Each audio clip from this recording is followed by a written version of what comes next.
Hello, welcome to the community Q&A. I'm here with Daniel Holbach. Hello, Daniel. Hello, hello. How are you? Good. How about yourself? Fine. It feels like we haven't done this for a very, very long time. Right. For those who don't know, this is the community team Q&A. Daniel and I both work for the Ubuntu community team. You should be able to watch this video on ubuntuonair.com, there you can ask questions of us and we will try our best to answer those questions. They could be questions about Ubuntu or the community or anything related. We're not very good with technical support questions. We'll generally fire those off somewhere else, like IRC or askubuntu.com or something like that. Typically we have about an hour to answer any old question you like and give you a couple of updates before we start answering questions, so that you get time to get your questions in. If you do have any questions, if you could ask them in the chat on ubuntuonair.com, or if you've got a real IRC client, then connect to Freenode and go to #ubuntu-on-air and you'll find us. I'm Popey and Daniel is D. Holbach, and ask us questions. If you prefix it with the word question, then it kind of stands out for us in our IRC chat, because sometimes the chatter is quite busy in there and it all scrolls past, and we try and make sure we catch every question we can. If we miss one, let us know.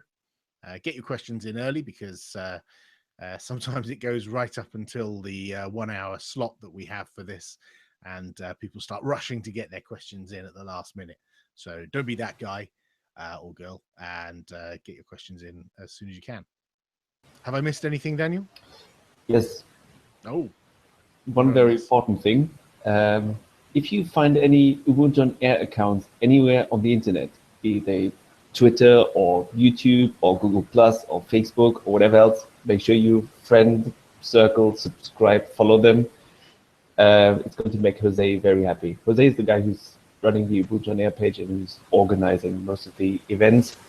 And yeah, that way you stay up to date on upcoming shows. You can watch all the old shows, go back to 1999 or something, like old shows. Brilliant. Yeah. Yeah, so they are all archived. If you want to, if you're really bored and you want to go back and watch some of these Q&As, you'll find some questions pop up with quite some regularity, but also we get new and interesting questions sometimes, and we enjoy all of them. So should we give a little brief update where we've been for the last few weeks before we kick off the questions? Sounds good. So we don't usually get to meet up. Daniel's based in Germany, I'm in the UK, and the rest of the team are spread all around the place in the US and other places in Europe. And so recently we got to all be in the same place, which is quite an unusual thing. We went out to LA to an event called Scale, Southern California Linux Expo, where we also had an Ubuntu event attached onto Scale. So we're at the same venue as Scale in Pasadena, and it's called UbuCon, and you can find out all about UbuCon if you go to ubucon.org. There's the one that just happened in Pasadena, and then we've got more UbuCons coming up later in the year. And this one, there were loads of talks and presentations and plenaries and discussions all around Ubuntu and the community and related things to it. Great way to get in, in the face of people who work in and around Ubuntu and Canonical. The one we just went to in Pasadena, Mark Shuttleworth came and gave one of the keynotes, and there were a whole bunch of community people who came along, and a whole bunch of us from Canonical came along, and we gave talks, presentations. A lot of them were videoed. Unfortunately, the audio for some of them is not great. Some of them better than others, depending upon the room. But yeah, it was a really enjoyable. It's a really good event, having in-person events, being able to have discussions and talks and stuff. I really enjoyed it, and I'm looking forward to the next one. Yeah, same here. It was brilliant that we got so many different people from so many different teams together.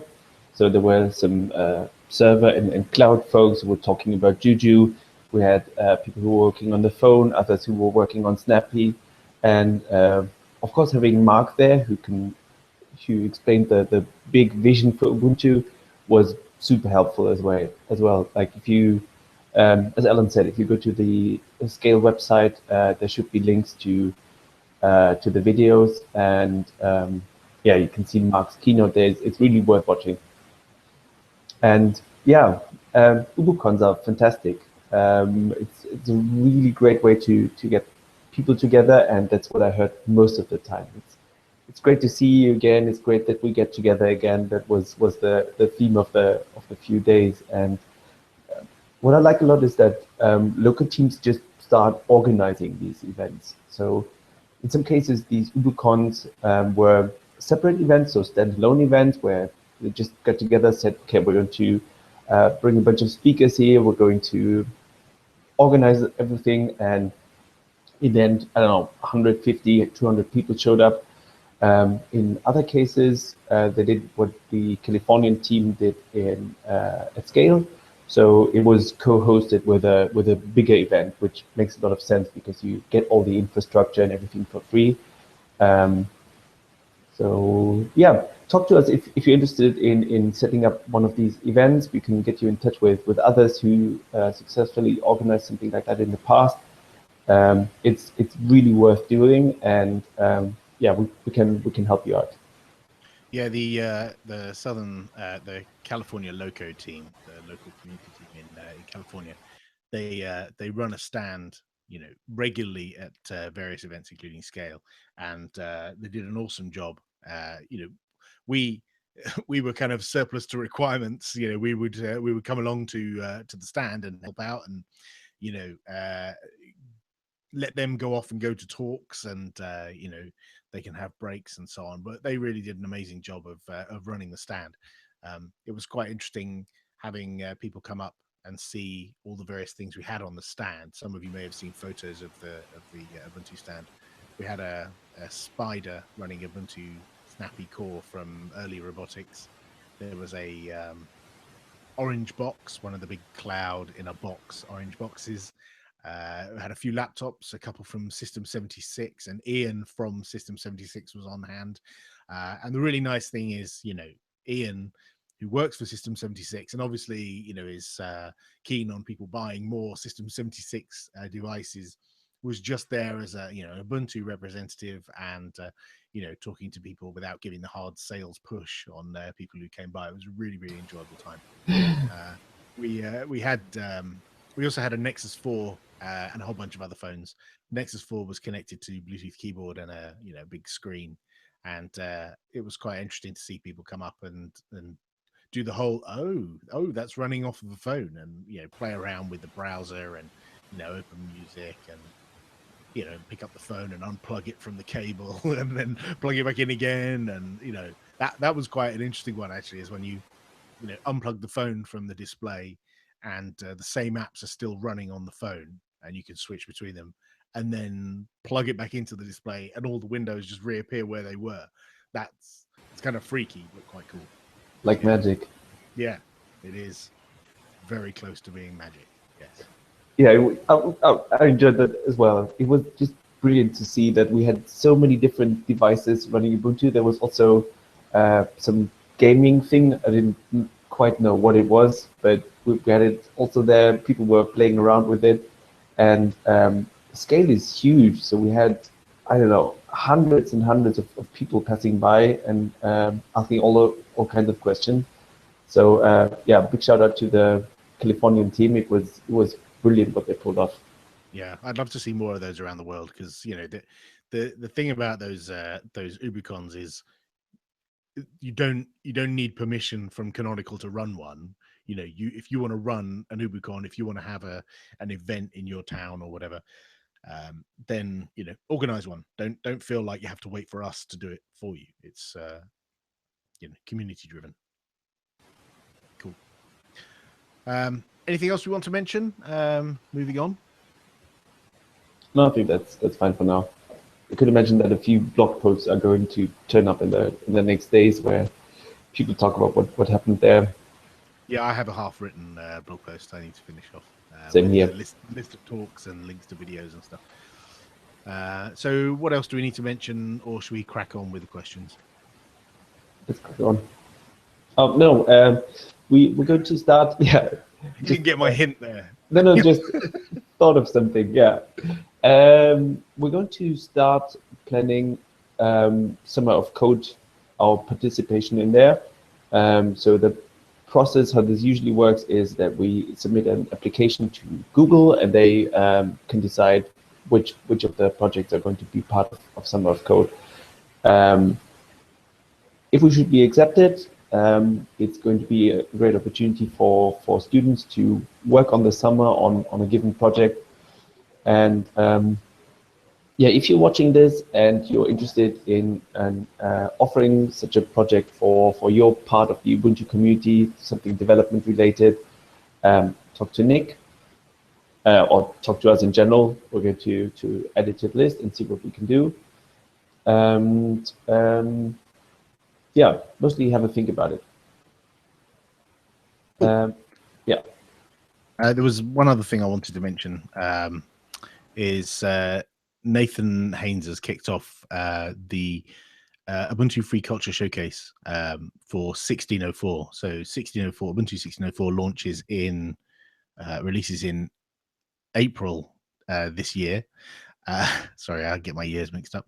And that'll be an LTS release, and LTS releases get CDs pressed. I think we still do that for LTSs.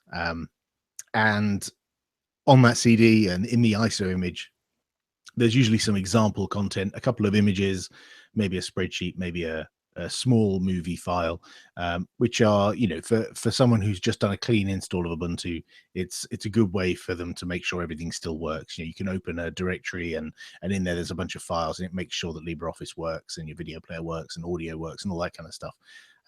And Nathan's just kicked off the Free Culture Showcase, where people can submit their own content to go in that directory. So we've had this contest in the past where people have provided documents, images, videos, small stings of music, and so we'll mention the blog post in various places. But if you go to Planet Ubuntu, you'll find it, or just go to nhaynes.com.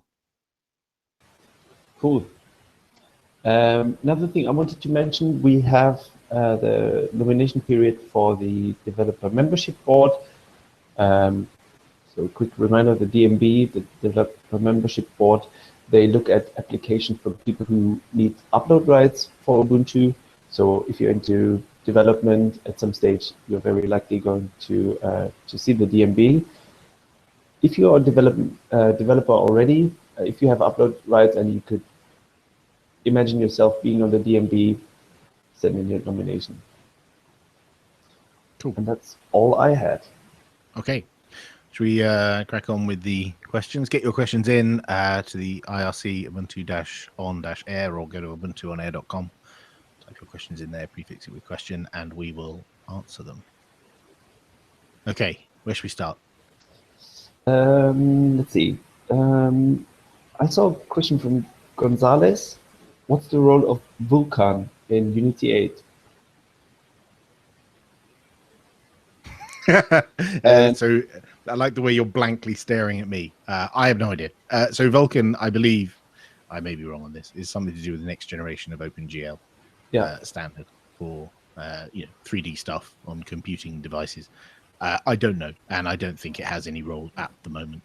It may do in the future. But yeah, if you want to know more, just join the #Ubuntu-mail channel and ask the folks there, or Ubuntu-Unity. They're going to know for sure. Moving on. Go on then. Yeah. Sponge asked, is Jane Silver's email at Canonical? Yada, yada, yada. Yeah, for most of us, the email address is first name dot last name at canonical.com. So I guess you can send her an email. I'm sure she gets loads, but generally most folks at Canonical are super approachable. So if you have a great suggestion, bring it up. Yep, she's also Silbs on Twitter, I think, at Silbs. Question from Dragon77. Other than BQ Convergence tablet, will we get a Convergence phone or any other Ubuntu mobile device soon? So there's kind of two parts to that question. The first part assumes that there will be a BQ Convergence tablet, which is up to BQ to announce whether there is or isn't. So we don't announce products on this Q&A. That's not for us to do. And you'd have to ask BQ what products they're going to announce, or just wait for them to announce them, is the usual way. And the next question is easily answered as well. Will we get a Convergence phone or any other mobile device soon? Well, I would like to say yes to that, but I don't know. And I, again, can't announce stuff here. That's kind of not our job. Yeah, I would add to that. Like, don't get us wrong. Like, we're as excited as you are about new Ubuntu phones and stuff, and it's all great. But we, as the Ubuntu project, we make the software. So if somebody turns it into a product, it's theirs to announce. So, I mean, the software is all open, it's all public, it's all open source. You can get the branches, you can download the image, see what's currently happening, what's going to work soon. You can even check out the half-baked stuff in silos. You can do whatever you like. It's all there. Just product news. It's likely not going to happen here. Yeah, we make the software, we don't make the hardware. That's up to them. Maybe we should invite somebody from BQ or others so they can get all the questions. For them to not announce a product. Yes, come on to our video Q&A and not announce your product. That's good. Yes. So the next question, I think, is from Crazy Lemon. He's the craziest of all the lemons, who asks, when will we see desktop notification service update, rework, rewrite? Notify OSD is ancient, and we've not seen any redesign in notification area in quite some time. So there was a lot of work done on this, and it was done mostly. The implementation was mostly done by Mirko, I think. Is that right? I think he did most of it. So there was a whole bunch of redesign work done for notifications on the phone. So, for example, things that are slightly different on the phone, where the notifications on the desktop with Notify OSD, appear and they're non-clickable, they're ephemeral, they just disappear. And on the phone, it's slightly different. You still have those that come up and just disappear, but there's also notifications that you may want to action, like an alarm where you want to say okay and snooze, or the phone ringing where you may want to answer or reject a phone call, or send it to voicemail or something like that. And so there was a lot of work done for the phone. I don't think that's going to be implemented in Unity 7. So in the upcoming 16.04, I think things are going to be mostly the same as they are in 14.04 in terms of notifications. I'm not aware of anything changing dramatically there. But I think what will change is when the desktop notifications you get when Unity 8 comes down the line, because that will reuse the notification framework that's being used on the phone. So, for example, if you have Unity 8 running on the desktop and you get a phone call on your device, then you'll have the ability to, accept or reject the phone call, and that's the same notification that you would get on a phone. But I don't think anything's changing dramatically in Unity 7 notifications. I don't think, anyway. Do you know any more, Daniel? No. Okay. Sponge asks, did Sky get any Crimbo presents? So if you translate, Sky is my cat, one of my cats, my fattest cat, and Crimbo Christmas, obviously. No, we don't buy Christmas presents for the cats because I don't know what religion they are, so I wouldn't want to prejudge that. But I have bought them stupid toys recently, and I wish I could video them fast enough, because they grab the toys and leap around, and I can't get the phone out and video them fast enough. But yes, they don't get Christmas presents, but they do get toys bought by me, mostly because I'm a sucker. Next question. The best asked, how do you decide who's on the next Q&A? Well, if you sit in our IRC channel, you'll see that. Yeah.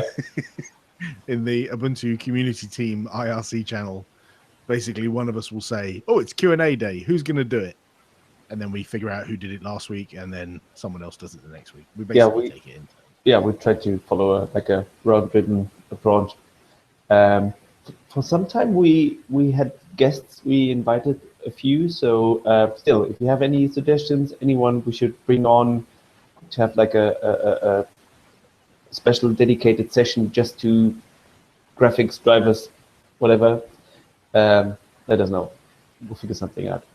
Yeah, there's questions we get a lot on here that we have no idea about. I mean, there was one earlier about Vulkan, obviously, clueless about that.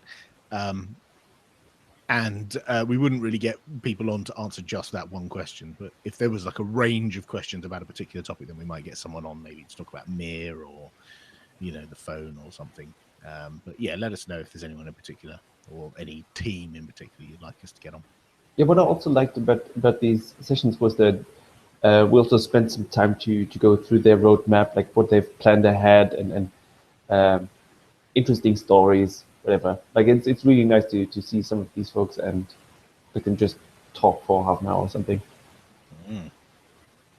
So next question is from the best again, who says, when will Ubuntu Touch switch to Snappy? And a follow-up question, when will the regular Deb-based OS switch? Okay, so you've got 2 for the price of 1 there. So as I understand it, the plan is the current plan, which may change, is to switch the phone to Snappy sometime around 1604 or after. I don't believe there's any plan to do it before 1604, but probably after 1604. There's a whole load of things that need to be done inside Snappy for that to happen, and that's all happening, but it hasn't happened yet. So we can't just do an over-the-air update to everyone and say, haha, now you're on Snappy, because there's a few other like moving parts that need to change along the way. So probably you're looking at after April, really. The second question is a good one. When the regular Deb-based OS switch? Okay, so it isn't. The regular Debian-based desktop, the current plan is for that to stay. We still build everything based off of Debian packages. Even the Snappy world is built off of Debian packages from the archive. So the archive stays, the Debian-based archive stays, and the ability for you to apt-get install stuff stays. So in 1604, you'll get a Debian-based, Deb-based Ubuntu desktop, Unity 7, all the good stuff, latest kernel, latest LibreOffice, all that kind of stuff, latest browser and everything, which is just the same as it has been for the last, how many years have we been doing this? And that will continue. Okay, you'll continue to get your updates. I think the question you're really asking is, when will there be a Snappy desktop that you can use as a regular desktop? So yeah, there'll be a point at which there'll be both, that you could choose. Do I want to install a Unity 7 Debian-based desktop, or do I want to install a Snappy-based Unity 8 or some other desktop? Perhaps you may want to go Snappy-based Kubuntu and have KDE on your desktop, or Snappy-based Ubuntu Mate or something.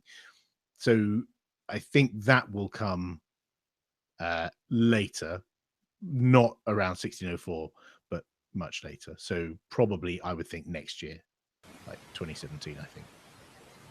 That seems fair? Yep, makes sense. Makes sense. But the key thing is it's not replacing. So it's not like the Snappy desktop is, your like Debs have gone or anything, because the archive will still be there. Yeah. So a bunch of things have been landing lately. Like there's no fixed timeline. I don't think anyone has a date in their calendar where it says everything switched to Snappy now. But what happened recently was that a lot of the foundations in Snappy have been laid, and they're stable now. So that's a good thing. Like everything is a snap now. So the kernel is a snap.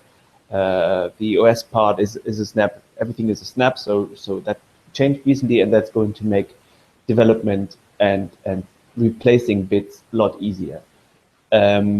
What's happening right now is that teams like the Mir team, for example, they are turning, they're making sure that Mir will also work in this special scenario with all the security implications it has. That's all happening right now. So all the enablement work to make everything work perfectly, that's happening.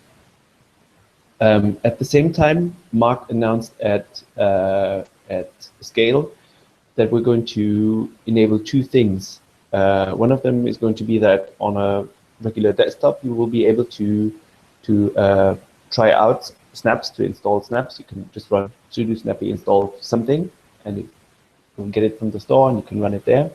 And the other thing is going to be that in a normal Snappy session, no matter if you have it running on your Raspberry Pi 2 or in a VM, you can turn on what they call a classic dimension. So you can easily turn this into the regular Ubuntu you would have in your terminal, so which will make debugging and playing around a bit easier. Yeah, so, that sounded super like flexible, like being able to have.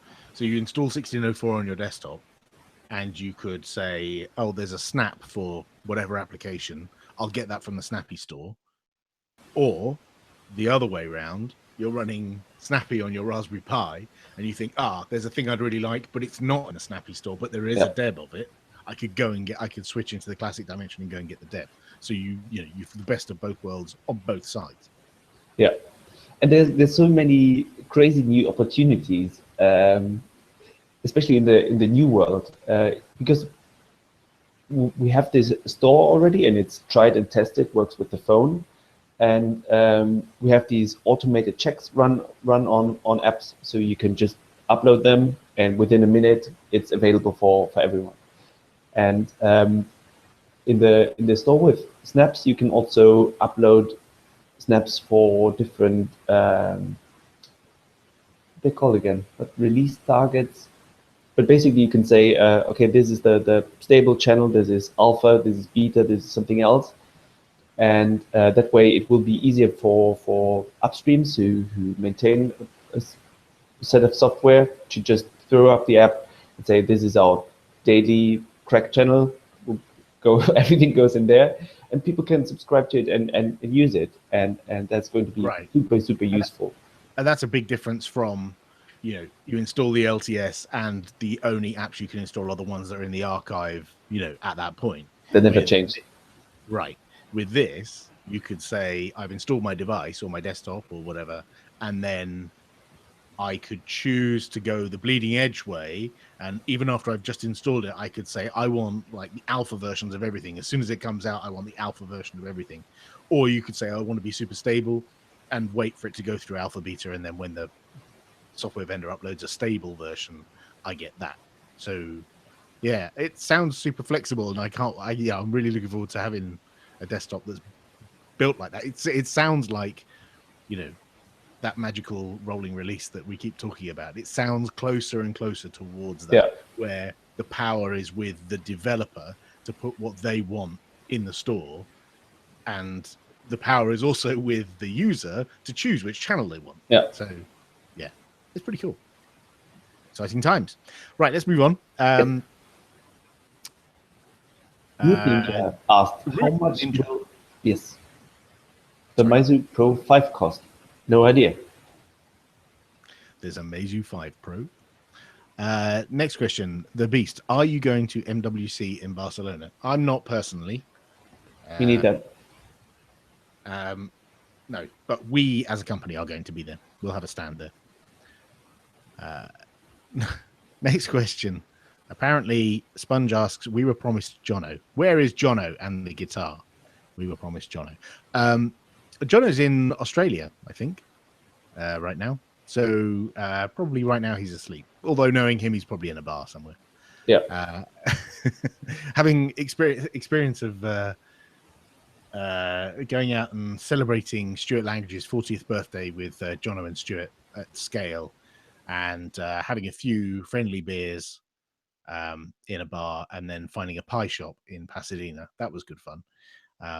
Yeah. No, he hasn't got a guitar, and he's not here. Next question is from Root Ninja again. Will Ubuntu adopt X apps like Mint? Good question. I don't know. What are X apps? So, as I understand it, this is this Mint developing their own applications? Their own bespoke Mint specific applications. I don't think we're planning to adopt that. But the cool thing is, if someone wanted to package that up and stick it in the store, whatever that app is, then our users could make use of that. So that would be quite cool. It's free software after all. I assume the stuff Mint are creating is free software anyway.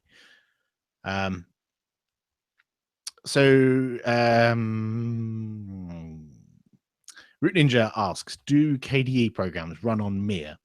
I don't know, actually. I know in the past there have been some announcements from upstream KDE developers that it doesn't at the moment, and they had no plans to enable that. But I don't know if that state has changed at all. I mean, Qt apps run on Mir very well. I could imagine that it wouldn't be too much work to enable them. I have no idea. I don't know either. But I mean, a lot of people who work on the phone and on Qt for Canonical, they're also involved with the KDE folks. So I'm sure somebody has tried this out. I just don't have any personal experience with KDE apps on Mir. Sorry. Next one is from Gonzalez, who asks, are there any plans for native window tiling mode in Unity 8? Ooh, that's a Unity 8 cute Mir question. I don't know. That would be quite cool. I know the windowing or the window management in Unity 8 is quite primitive at the moment. There are certain things you just can't do yet. Like we don't have modal windows, so you can't have an application that opens, a second dialog box that's a separate window that you can both move around independently. That's currently not done. So this is one of the reasons why Unity 8 isn't the default on the desktop yet, because this kind of stuff is not finished and would need to be done, for it to become a viable product for end users. So there's a whole bunch of things like that that are not done yet. I don't know if tiling mode is something that would be on the radar. It would be really super cool if it was. Being able to tile your windows. I know a lot of people prefer tiling window managers to traditional ones. I don't know. There's the stage area, or the Side stage. Side stage. That's what I meant. So that's Yeah. very primitive tiling. Yeah. Yes, it is. If we Next question. missed the question beforehand. Did I? I'm sorry. Yeah. Root Ninja asked, will Ubuntu 16.10 use Unity 7 or 8? I don't know. So, from personally speaking, without any internal knowledge, if I'm just thinking forward, right? If we were going to look to have Unity 8 as a default in the next LTS, right? Not 1604, but the next one after that, it would make sense if we were going to, put it anywhere. It would make sense for it to be in 1804. But you can't really land a completely new desktop in the LTS. You really need to land it before that. So it would make sense, really, if you were going to do that, for Unity 8 to be the default in 1710, working backwards. And then, it needs to be at least an option in 1704. So it needs to be, usable by 1610, 1704 timeframe for it to have any chance of being a default, if we're assuming that it might be a default by the next LTS in 1804. That's the way my mind works. You've got to work backwards from like the next LTS. I don't, Mark has been asked this a number of times. Mark Shuttleworth has been asked, when will we switch to Unity 8? And his response has been publicly, when it's ready and when the community chooses, like when a significant number of people have decided that that's the better desktop, rather than the way we did it with Unity 7. Oh, sorry, Unity. Yeah. Dragon77 asks, when 1604 comes, why don't you put Unity 8 image as an alternate download on the main download page? Of course, tag it as testing experimental so unexperienced users don't download it by mistake. If you do so, at least you won't have journalists yelling, delayed. You will have more testers. Yeah, that's certainly an option. I'm not sure we'd want to put it right, smack on ubuntu.com/download. Because we probably would get people like downloading it by accident because it's got a higher number. Unity 8 is higher than Unity 7, therefore it must be better. Let's download that. Oh no, I can't install my app. Disaster. Ubuntu sucks. Is the kind of path you go down if you do that kind of thing. So it probably would be like a developer preview somewhere, or it would be really clearly labeled, but probably not on ubuntu.com. I wouldn't have thought. But we would certainly shout it once that image is available and works sufficiently well that we feel people could use it. Then yeah, we would put it in prominent places. Yeah, I think the current approach is a bit safer, because if you're running Xenial, you can just apt install what's it called again, Unity 8 LXC or desktop session mirror something. Oh, yeah. And it will pull in all the stuff that you need. And back at LightDM, you just pick a different session and you just try it out. And if it doesn't work or breaks something, you go back to what you had before. So you don't need to do a separate install and then wipe it again and do something. Like, it's probably easier to do it that way. Right. Yeah. Good point. Sponge asks, do you know of any printer issues with the Ubuntu phones? Yes, I know one. You can't print.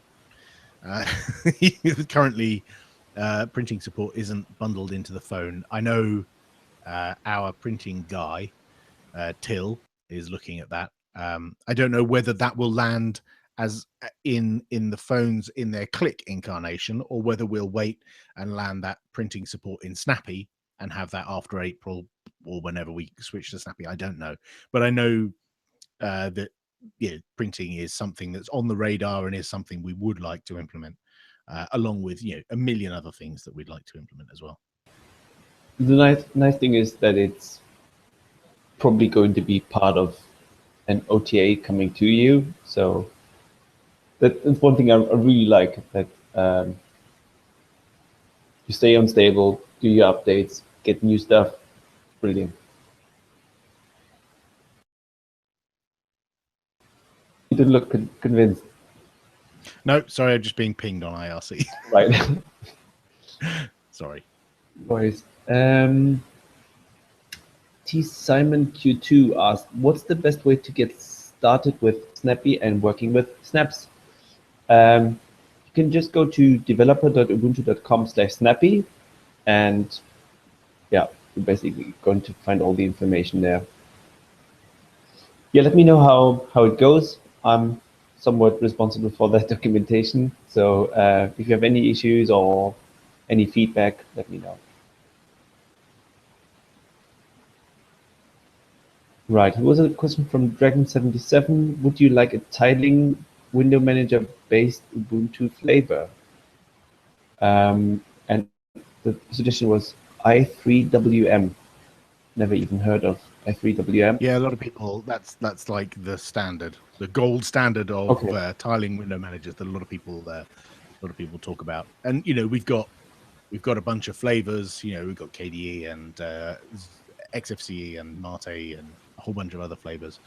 And yeah, that might be interesting. I think the kinds of people who are really into tiling window managers are the kind of people who would just install their tiling window manager and get on with it, whatever distro they had. I'm not sure they would install an entirely separate flavor just for tiling window manager. I don't know. You'd have to canvas opinion or create an image and see how popular it is. I mean, that's that's basically how Ubuntu Mate started. Is we created an image, loads of people downloaded it, and we thought, oh, okay, that is popular. Then we should carry on with this. So that's probably the best way, rather than asking me, someone who has never used the tiling window manager, try it out, create an image, publicize it around the place, see if people like it, see if they get any feedback, and continue from there. Sorry.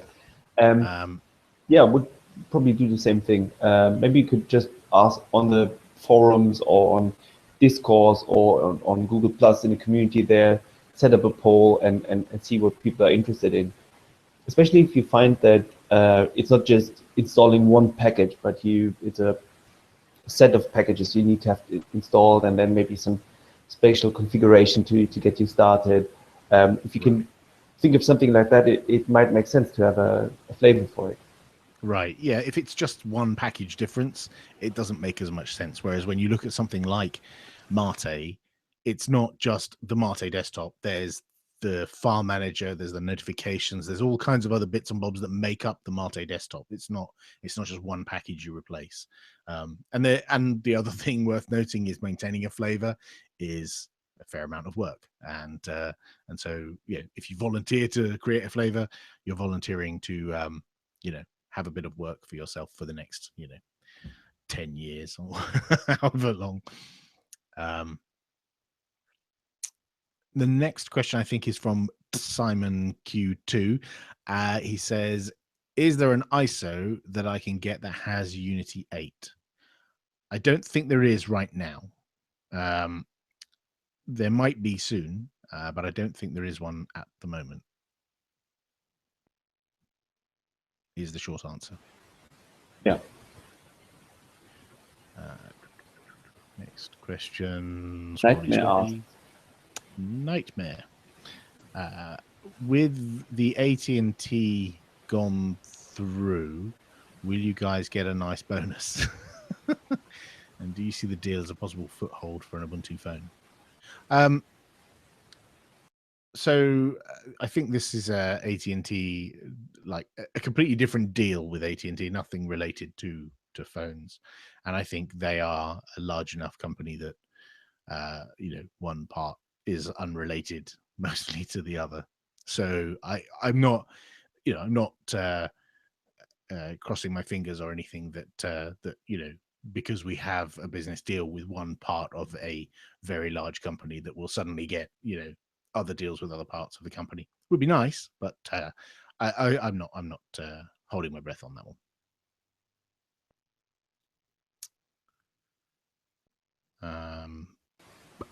Dragon77 asks, do we have to pretty much use open source GPU drivers for Mir at the moment? Yes, is the short answer. Use an Intel-based machine, use the Intel driver, or if you use an NVIDIA-based machine, you can use the Nouveau open source driver. I don't know about AMD because I don't own any AMD-based machines. Yeah, I don't know either. But last I heard from the Mir team was that drivers were in the works or something, but I don't know any specifics. Yeah, I'm pretty sure whenever we ask this question, conversations are ongoing. I don't think there's a massive problem there. Really like the next question from Nightmare. What do you think is missing to make Ubuntu a great platform for pro gamers? You should have really seen George's talk at Scale. Do you remember what it was called again? Wasn't it making gaming great on Ubuntu or something like that? Yeah, I guess if you Google for that, you're quickly going to find it, and it's like a really fast-paced talk. It was, I don't know, 150 slides in 15 minutes or something. But yeah, it should have you covered. Like George knows what he's talking about. I'm not much of a gamer. How about you? I play some games. Yeah. So Yeah, I think there's a little way to go with things like having latest driver availability and making sure it's well tested and available for our users. You know, in an easy to digest and easy to roll back if it breaks fashion. Those kind of things would be great, and making sure we have support for the latest controllers like the Steam controller and so on, and all of that just works out of the box is a great thing. But I don't see anything other than that. But yeah, I agree. Go and watch George Castro.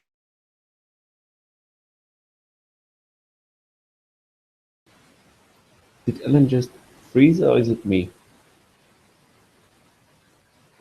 Dragon Bite. Any work on Google Drive for Linux? As apparently copy.com is closing on May the 1st, 2016. It isn't like Google didn't say a Linux version were coming 5 years ago. This will be for desktop and mobile. So Dragonbyte is asking about a Google Drive client for Linux. You'd have to ask Google, really. They've been saying, well, they said there was a Google Drive for Linux client some time ago, or that it was in the works, or, please wait. Time passes, but you'd have to ask them. It's not something we can really do anything about. I did hear a rumor that Google actually have one, but they just haven't released it publicly. So maybe they're just testing it internally. Sponge asks, when's the next UDS? Daniel, when's the next UDS? Really nice question.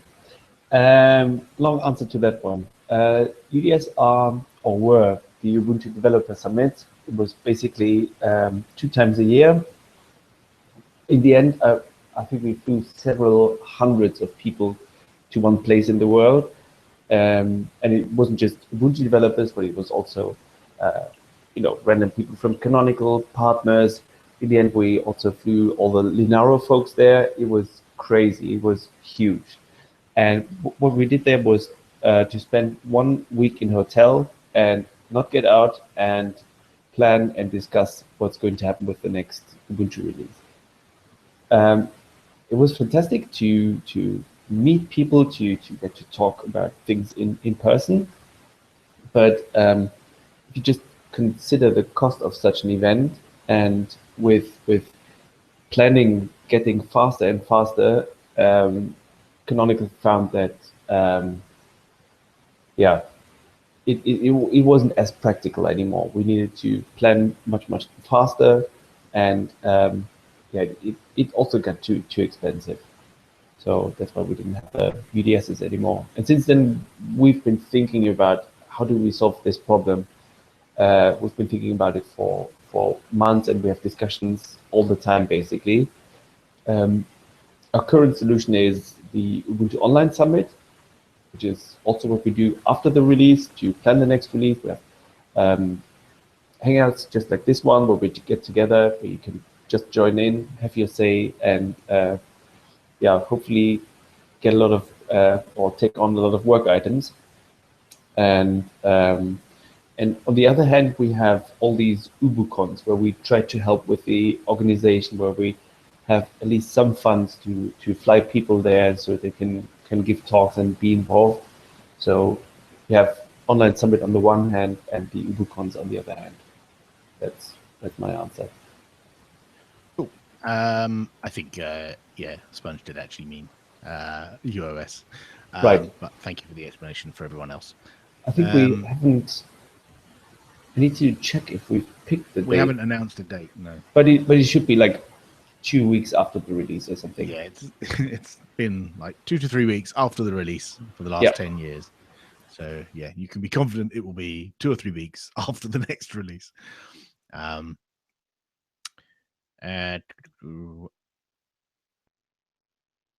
Next question is, when will we see a converged code base on the desktop? That's kind of the same question we had earlier on about Unity 8 on the desktop. And that's basically when it's ready, is the short answer for that. Did I miss another question?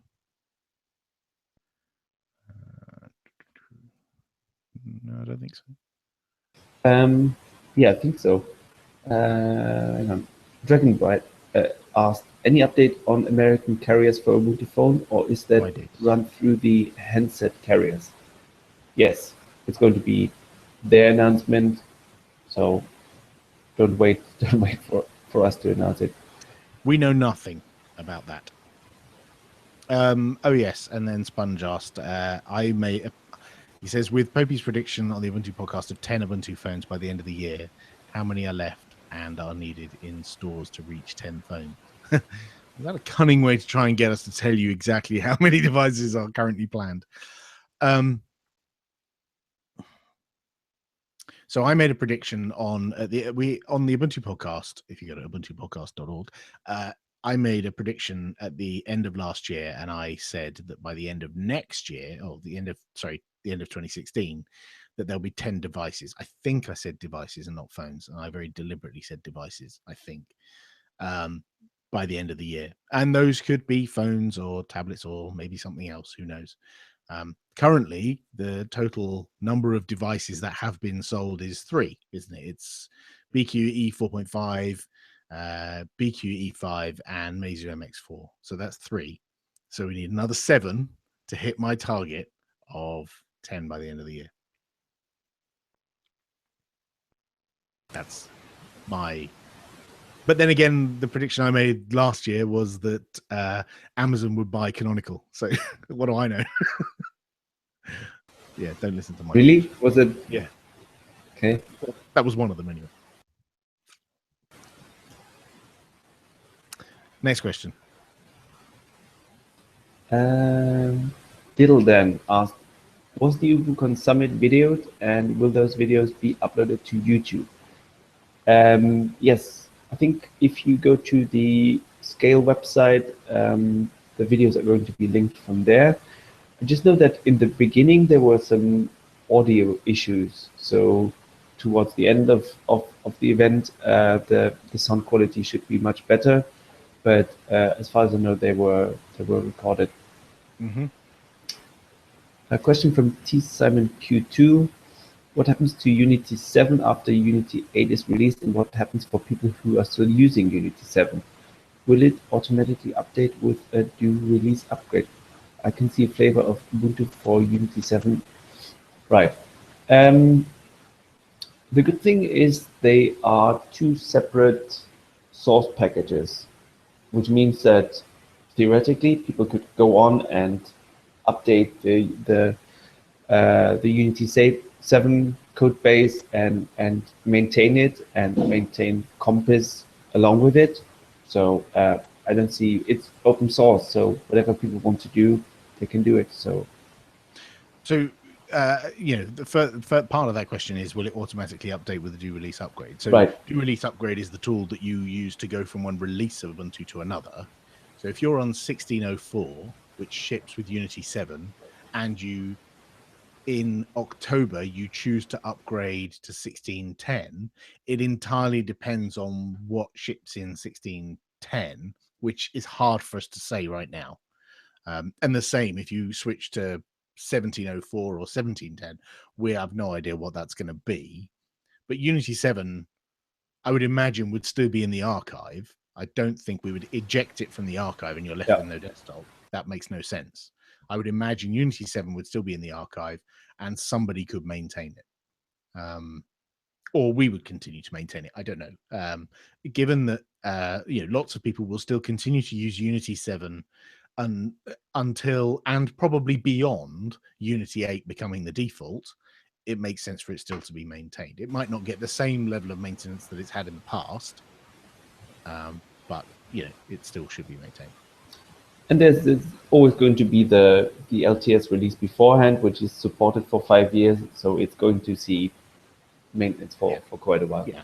I mean, I remember like a year ago, people saying, "Oh, Unity 8 is here, Unity 7 is dead. It's not, it's not going to be maintained." And there's still, bug fixes being made and security updates for Unity 7 now. And with 16.04, we've committed to another 5 years of that. So, we will still be maintaining Unity 7 for some time. Next question. Why is the Ubuntu phone emulator always offline?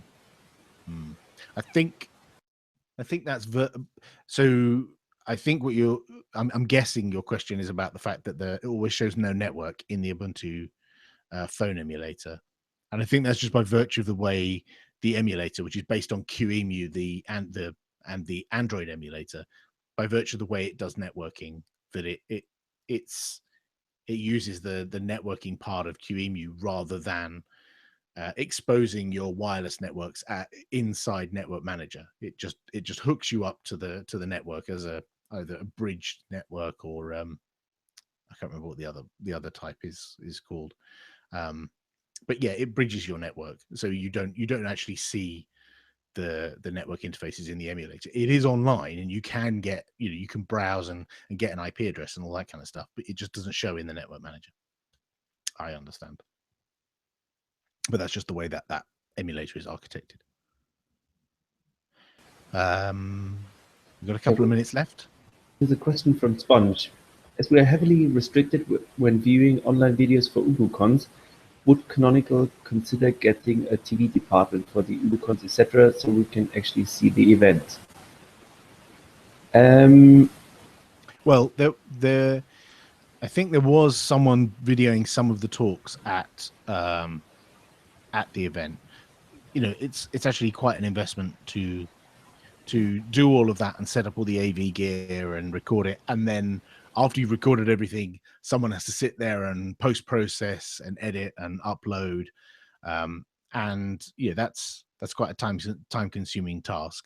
Or do you pay for all of that, or do you pay for more people to come to the event, or pay for a bigger venue or something? I don't know, and those are things that just have to be weighed up. I know some of the talks were recorded.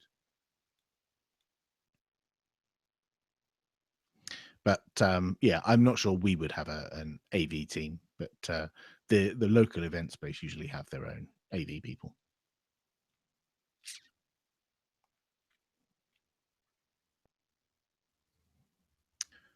So here's a question from T7Q2.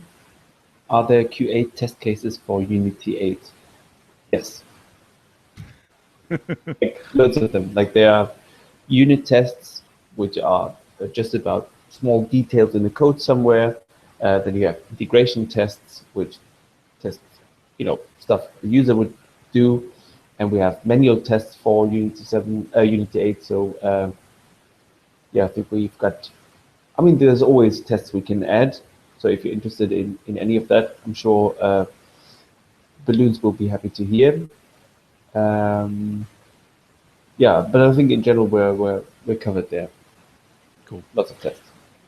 And Dragos asks, how do I install apps in the Ubuntu phone emulator? So you should be able to connect to the store with the phone emulator, but be aware that the emulator, if you use the fast version, the x86 version, it will only be able to install x86 applications from the store, but it should be able to connect to the store. If it doesn't, then you should file a bug against the emulator.